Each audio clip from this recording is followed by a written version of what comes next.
you are doing WBJE preparation in a wrong way. যদি তোমরা WBJE কে boards বা JMS JEE অ্যাডভান্সের মতো করে প্রিপারেশন নাও তাহলে কিন্তু তোমরা বড় ভুল করবে। কারণ যারা টপার্স আছে সাহিল আক্তার, কিংসুক পাত্র, হিমাংশু শেখর, তাদের একটা ডিফারেন্ট অ্যাপ্রোচই ছিল অ্যান্ড ইট ওয়ার্ক। তোমরা 2 মাসের মধ্যে 150-র মধ্যে র্যাঙ্ক করতে চাও, এটাও কিন্তু পসিবল। সেই সব কিছু আজকের এই ভিডিওর মধ্যে আলোচনা করব, তাই ভিডিওর সাথে জুড়ে থাকো এবং দেখতে থাকো ভিডিওটি। সো হু অ্যাম আই এবং আমি কিভাবে WBJE রিলেটেড কথাটা বলতে পারি। হ্যালো এভরিওয়ান, আমি খাদিমুল ইসলাম। আমি আমার পড়াশোনা যাদবপুর ইউনিভার্সিটি থেকে কমপ্লিট করেছি ফিজিক্সে, এবং since then I am teaching physics. আমি এসওই বাংলার সাথে বেশ কিছু সময় ধরে জুড়ে রয়েছি এবং এখানে স্টুডেন্টদেরকে আমি ফিজিক্স পড়াচ্ছি কম্পিটিটিভের জন্য, বিশেষ করে WBJE এক্সামের জন্য। তাই আমি জানি স্টুডেন্টরা কোন জায়গাতে ভুল করে এবং কি কি স্টুডেন্টদেরকে করা উচিত। এসো আজকের এই ভিডিওতে সবকিছু সম্পর্কে আলোচনা করা যাক। ভিডিওটি শুরু করার আগে তোমাদের আমি রিকোয়েস্ট করবো যে ভিডিওটা শেষ পর্যন্ত দেখো এবং তোমরা তোমাদের মতামতটা কমেন্ট বক্সে জানিও, একটু লাইক দিয়ে দিও চ্যানেলটিকে এবং চ্যানেলটিকে সাবস্ক্রাইব করে নিও। আজকের ভিডিওতে আমরা শুধুমাত্র WBJE না, WBJE সম্পর্কে যে সমস্ত মিসকনসেপশনগুলো রয়েছে সেগুলো তোমাদের সামনে নিয়ে আসার চেষ্টা করব এবং কিভাবে WBJE বাকি এক্সামগুলো থেকে আলাদা এবং আমাদের প্রিপারেশনের স্ট্র্যাটেজিটাও কীরকম হওয়া উচিত এবং টপার স্ট্র্যাটেজি কী সেটাও আমি তোমাদেরকে আলোচনা করব। তো সবার প্রথমে আমরা দেখি যে আমাদের কাছে আছে আর মাত্র 2 মাস। ঘরে ঘরে 2 মাসের মধ্যে আমরা 150 বা 200-র মধ্যে র্যাঙ্ক করতে চাই। সেটা কি আদৌ পসিবল? আমি বলবো অবশ্যই পসিবল। সেটা আমি আগেও তোমাদেরকে বলেছি, এখনও বলছি। তোমরা যারা ড্রপার আছো অথবা যারা রানিং ব্যাচ আছো অথবা যারা JEE মেন্স এবং JEE অ্যাডভান্সের জন্য দাঁড়িয়েছিলে এবং তোমরা চাইছো যে এবারে WBJE-তে বসবে এবং WBJE-তে খুব ভালো র্যাঙ্ক করে যাদবপুর ইউনিভার্সিটিতে ভালো ব্রাঞ্চে যাবে, তাদের জন্য আজকের ভিডিওটা খুবই স্পেশাল হতে চলেছে। তাহলে সবার প্রথম WBJE সম্পর্কে আমরা জেনে নিই যে হার্শ রিয়েলিটি অফ WBJE কী।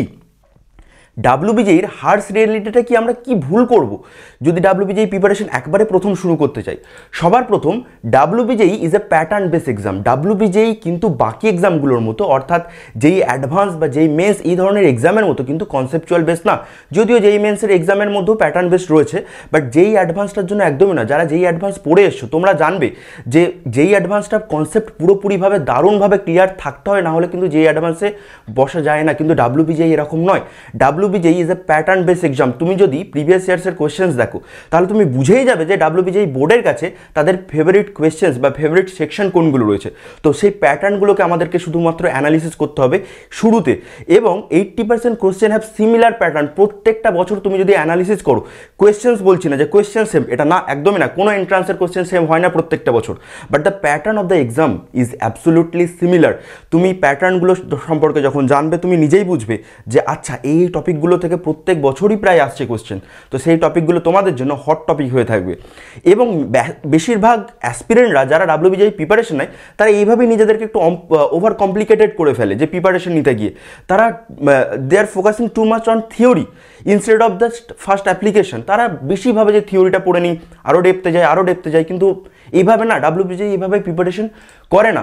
এবার আমরা আসছি টপার স্ট্র্যাটেজিতে, যে টপারদের হ্যাক কী থাকে। সবার প্রথম তারা যদি WBJE-র জন্য প্রিপারেশন নেন না, এখানে আমি টপার মিনস র্যাঙ্ক 1 র্যাঙ্ক 2 এর কথা বলছি না WBJE-তে, কজ যারা র্যাঙ্ক 1 র্যাঙ্ক 2 তারা অলরেডি JEE মেন্স বা JEE অ্যাডভান্সের জন্য প্রিপারেশন নিয়ে এসেছে এবং তারা JEE মেন্স JEE অ্যাডভান্স দেওয়ার পরেও যেটুকু টাইম তারা পেয়েছে সেটুকু টাইমে বসে তারা জাস্ট WBJE-টা বসেছে। এবং ক্যাজুয়ালি কেউ যদি JEE অ্যাডভান্সের জন্য খুব ভালোভাবে পড়াশোনা করে তাহলে তার WBJE-তে তো অবভিয়াসলি খুব ভালো র্যাঙ্ক হবে। তো আমি ওই টপার মিনস 1 থেকে 5 বা 1 থেকে 10-এর মধ্যে বাচ্চাদের কথা বলছি না, কিন্তু 1 থেকে 100 বা 1 থেকে 150-র মধ্যে তারাও তো টপার। এবং তাদের মধ্যে অনেকে থাকে যারা কারেন্ট ইয়ার থেকে, অর্থাৎ যারা HS দিয়ে বেরোয়, অনেকে থাকে যারা শুধুমাত্র WBJE-র জন্য 1 বছর বসে প্রিপারেশন নিয়েছে, অর্থাৎ তারা ড্রপার থাকে। তো তাদেরকেও আমি টপার বলছি। সেই টপারদের হ্যাকটা কীরকম হয়? সবার প্রথম তারা PYQ সলভ করে। সবার প্রথম তোমাদেরকেও যেটা করতে হবে, লাস্ট 10 ইয়ার্সের PYQ সলভ করতে হবে before touching NCERT or any reference বুক। তুমি NCERT পড়বে, তুমি এই বই পড়বে, তুমি হারিয়ান পড়বে, যা কিছু পড়বে পড়ো, কিন্তু সবার প্রথম তোমাকে এক্সামটাকে বুঝতে হবে, এক্সামের প্যাটার্ন বুঝতে হবে তোমাকে। তার জন্য তোমাকে PYQs কিন্তু লাগাতেই হবে।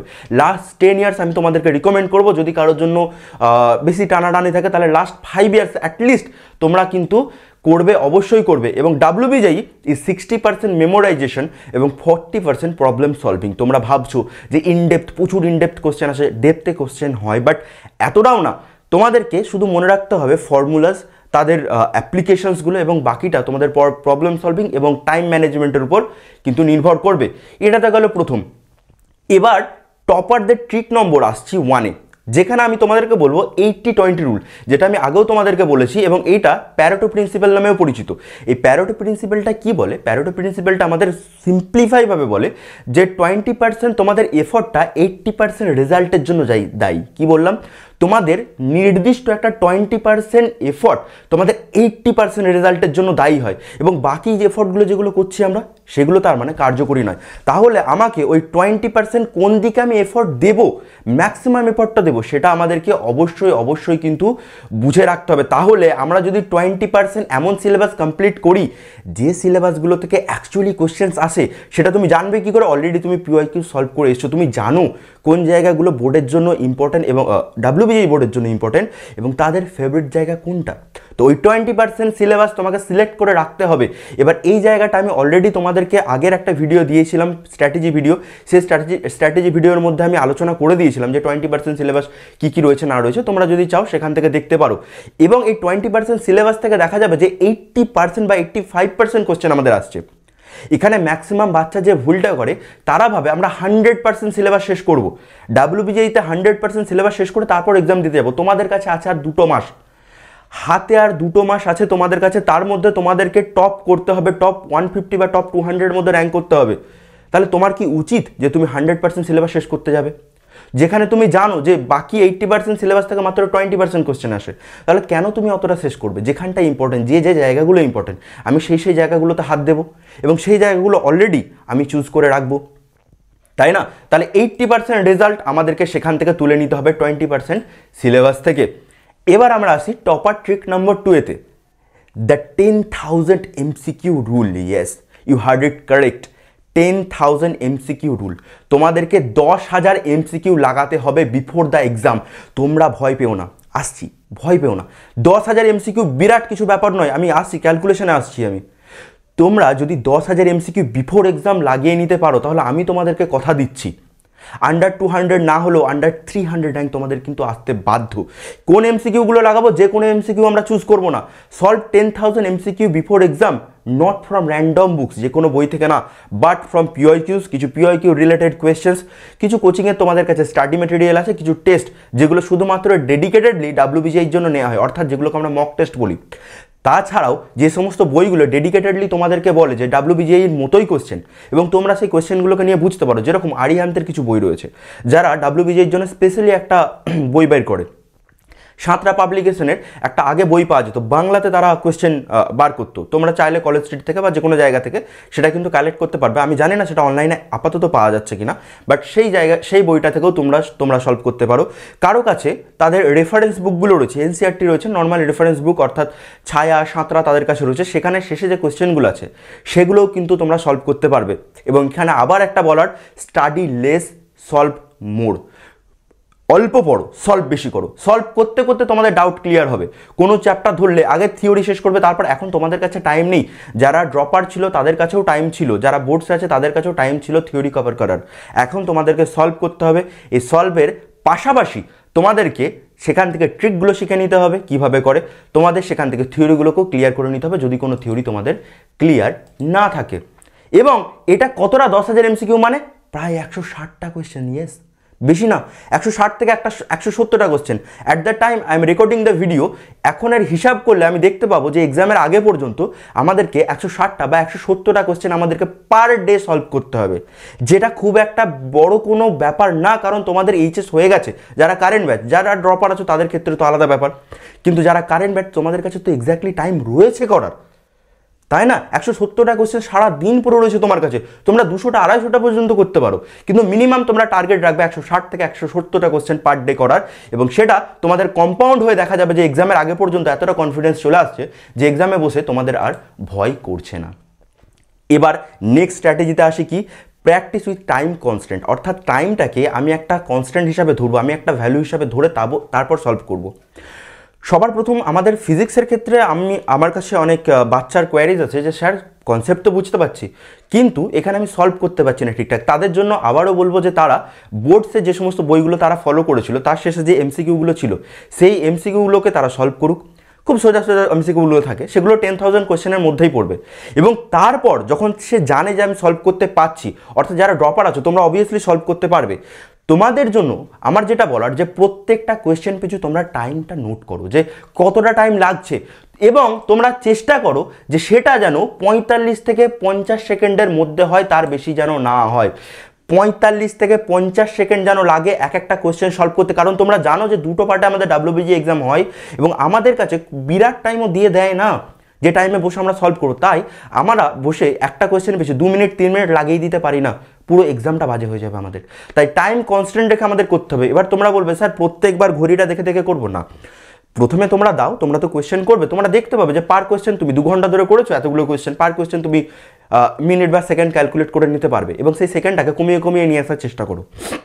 এবং এটা তোমাদের প্রথম থেকেই করতে হবে, কারণ এটা একটা কম্পিটিটিভ এক্সাম, তুমি জানো তুমি না করলে অন্য কেউ করে ফেলবে। তো সেই জায়গাটা থেকে দাঁড়িয়ে এবং নিজের সম্পূর্ণ শক্তিটা লাগিয়ে দাও যে এক্সামটাকে যাতে খুব ভালোভাবে ক্র্যাক করা যায়। এবং লাস্ট তুমি যখন সব কিছু করে ফেলেছো, 10,000 কোশ্চেনও এবার তুমি অ্যাটেম্প করছো, এবার তোমাকে ধীরে ধীরে তোমাকে মকের দিকে ঢুকতে হবে, মক টেস্টের দিকে ঢুকতে হবে। এখানে আমি তোমাদেরকে দুটো অপশন দেবো, একটা কিছু ফ্রি মক টেস্ট কিছুজন প্রোভাইড করে, তাদের কথাও আমরা বলছি। সবার প্রথম কিছু ফ্রি মক টেস্ট দেখে নেওয়া যাক, তোমরা যারা দিচ্ছ তোমাদের স্বার্থে কিছু ফ্রি মক টেস্ট আমি খুঁজে বার করেছি, যেগুলো হচ্ছে এই ওয়েবসাইটগুলো তোমাদের কাছে রয়েছে, যারা মিনিমাম 5টা 6টা বা প্রত্যেকটা থেকে অ্যাভারেজ 5টাই থাকে প্রায়, তো 5টা 6টা বা 10টা হলো তোমরা প্রায় 30-40টা মক টেস্ট তোমরা অ্যাটেম্প করতে পারবে এবং তারা টাইম ধরে ধরে মক টেস্টগুলো নেয়। তো সেলফ স্টাডিজ কাছে ওদের কাছেও প্রায় 5টা মতো থাকে ফ্রি মক টেস্ট মতো, টেক্সট বুকেও প্রায় 3টে বা 4টে মতো ফ্রি মক টেস্ট দেয়, কলেজ দুনিয়া হয়ে গেল বা mockers.in বা TOEIConline.in, এরা মোটামুটি WBG এর জন্য তোমাদের কিছু কিছু মক টেস্ট ফ্রিতে দেয়। সেই মক টেস্টগুলো ধীরে ধীরে অ্যাটেম্প করার চেষ্টা করো এবং ধীরে ধীরে যখন তোমরা অ্যাটেম্প করবে তোমাদের মধ্যে কনফিডেন্স অটোমেটিক্যালি বিল্ড আপ হবে। তো খুব বেশি শক্ত না WBG-তে র্যাঙ্ক করা, এবং তোমরা জানো যে WBG র্যাঙ্ক মানে বিরাট কিছু ব্যাপার নয়, এবং তোমরা এই স্ট্র্যাটেজিগুলোকে ফলো করলে অবভিয়াসলি WBG-তে খুব ভালো র্যাঙ্ক করবে। এবং WBG দিয়ে তোমরা যাদবপুর যখন যাবে, সেখানে গিয়ে কোনো একটা সময় হয়তো আমাদের সাথেই তোমাদের দেখা হবে, খুব ভালো লাগবে যে আমাদের এখান থেকে বা তোমরা যারা যাদবপুর যাচ্ছ তোমরা কমেন্টে জানাবে যে আমরা পেয়েছি, সেটাই আমাদের সার্থকতা, আমাদের টিচার হিসাবে সেটাই আমাদের সাকসেস। আচ্ছা, এবার এখানে একটা জিনিস আলোচনা করে নেওয়া যাক, হোয়াই 90% স্টুডেন্ট ফেল, 90% স্টুডেন্ট কেন ফেল হয়ে যায়। WBG প্রিপারেশন তো শুরু করলো কিন্তু যাদবপুর আসছে না, তার র্যাঙ্ক এতটা ভালো হচ্ছে না, সে কী কী ভুলগুলো করে এবং কীভাবে তুমি সেগুলোকে অ্যাভয়েড করতে পারো। প্রথম ট্র্যাপ যেটা আমি প্রথমেই বলেছিলাম যে ফাঁসবে না, প্যারেটো প্রিন্সিপাল অলওয়েজ ফলো করবে, studying everything instead of what matters. তুমি প্রথম স্টার্ট শুরু করেছো, 2 মাস তোমার হাতে আছে, তুমি সব কিছু পড়তে শুরু করলে 100% আমি সিলেবাস কভার করবো, আমি জানি না, আমি বোর্ডসে ওটাই করেছি, বোর্ডসের সিলেবাস এখানে সিলেবাস সেম হলেও তুমি সেম ভুল করতে পারো না। বোর্ডসের জন্য আলাদা স্ট্র্যাটেজি হয়, এন্ট্রান্সের জন্য তোমার আলাদা স্ট্র্যাটেজি হয়, দুটোকে গুলিয়ে ফেললে হয় না। বোর্ডসের জন্য আমাদেরকে সব কিছু পড়তে হয়, বাট এন্ট্রান্সের জন্য আমাদেরকে এটা জানতে হবে যে আমাদের কী কী ছাড়তে হয়, সব কিছু ধরতে গেলে হয় না। তাই আমাদের সব কিছু পড়ার দরকার নেই, শুধুমাত্র যেগুলো ম্যাটার করে সেগুলোকে আমরা করব। নেক্সট স্টেপ যেটা আছে, completing the syllabus first then practice. অনেকে বলবে যে স্যার আগে সিলেবাসটা শেষ করে নিই তারপর প্র্যাকটিস শুরু করব, বিগ মিস্টেক, কেউ এই ভুলটা ভুলেও করবে না। এখন তোমাদের প্রায় দোরগোড়ায় চলে এসছো, তোমাদেরকে এখন থেকে প্র্যাকটিস শুরু করতে হবে এবং প্র্যাকটিসের মাধ্যমে তোমাদেরকে সিলেবাস কমপ্লিট করতে হবে। কি বললাম, সিলেবাস কমপ্লিট করে প্র্যাকটিস না, প্র্যাকটিসের মাধ্যমে সিলেবাস কমপ্লিট। তোমাদের এই স্ট্র্যাটেজিটা মনে রাখতে হবে। এবং last, focusing on depth theory instead of rapid application. তোমরা বসে বসে ডিপ থিওরি ভাবতে শুরু করেছো যে কীরকম হচ্ছে, রেজোনেন্স কীভাবে হচ্ছে পাইপের মধ্যে, তোমরা ভাবতে শুরু করেছো যে ফ্রিঞ্জ উইথ কী হয়, বিটা কীভাবে বের করছে, দরকার নেই, ওগুলো আসে না, ওগুলো থিওরি থেকে আসে না কোয়েশ্চেন। তো এত ভেতরে ঢুকে পড়ার কোনো প্রয়োজন নেই এখন, কারণ WBG ডিপ থিওরির মধ্যে থেকে আসে না, তোমাদের অ্যাপ্লিকেশন বেশ আসে। তোমাদের শুধু দেখতে হবে যে র্যাপিড কীভাবে আমরা সেগুলোকে প্র্যাকটিস করবো। হ্যাঁ, কিছু কিছু কোয়েশ্চেন থাকে যেগুলো ইনডেপথ আসে, বাট সেই কোয়েশ্চেনগুলোকে বাদ দিলে আমরা দেখতে পাবো যে ম্যাক্সিমাম জিনিসগুলোই কিন্তু ঠিকঠাক থাকে। চলো এবার পরের জায়গাতে যাই। আমরা মোটামুটি স্ট্র্যাটেজিগুলো নিয়ে আলোচনা করলাম। এখানে আমাদের একটা ব্যাচ চলে, কম্পিটিটিভ SOE বাংলা আমাদের অ্যাপেতে রয়েছে, প্রতিজ্ঞা 2.0। তোমরা চাইলে সে ব্যাচটাকে চেক আউট করতে পারো এবং এখন তোমরা হেল্পলাইন নাম্বারে কল করলে তোমাদেরকে আরও অনেকটা ডিসকাউন্ট দিয়ে দেবে। তো তোমরা এই ব্যাচটা যদি চাও নিতে পারো। আমরা সেখানে আরও অনেক স্ট্র্যাটেজি নিয়ে পুরো সিলেবাস আমরা ওখানে কমপ্লিট করে রেখেছি, ওখানে আমরা টেস্ট নিতে শুরু করছি, প্র্যাকটিস হচ্ছে ওখানে, অনেক কোয়েশ্চেন প্র্যাকটিস হয় ওখানে, তোমাদের বাড়ি থেকে দেওয়ার মতো ডিপিপিও রয়েছে ওখানে, ডিপিপি সলিউশন হচ্ছে, তোমরা চাইলে সেটাকে চেক আউট করতে পারো। তো এই গেল আমাদের সব কিছু জিনিস। তোমাদের প্রিপারেশন খুব ভালো হোক, অনেক শুভ হোক, এবং তোমাদের কাছ থেকে যে স্যার আমরা যাদবপুর পেয়ে গেছি, আমাদের WBJতে র্যাঙ্ক খুব ভালো হয়েছে, এই জিনিসটা জানার জন্য আমরা কিন্তু মুখিয়ে রয়েছি, এসওই বাংলা মুখিয়ে রয়েছে, এবং আমাদের প্রত্যেকটা টিচার তার জন্য অক্লান্ত পরিশ্রম করে যাবে যাতে তোমাদের রেজাল্ট খুব ভালো হয়। আমরা প্রত্যেকটা বার প্রত্যেকটা সময় তোমাদের পাশে থেকেছি, এখনও থাকবো, WBJEর শেষ পর্যন্ত তোমাদের হাত ছাড়বো না। চলো আবার দেখা হচ্ছে পরবর্তী ভিডিওতে। ভিডিওটিকে লাইক করে দাও এবং আমাদের এসওই বাংলা কম্পিটিটিভকে সাবস্ক্রাইব করে নাও, এবং আবার তোমাদের সাথে দেখা হচ্ছে। চলো, জয় হিন্দ।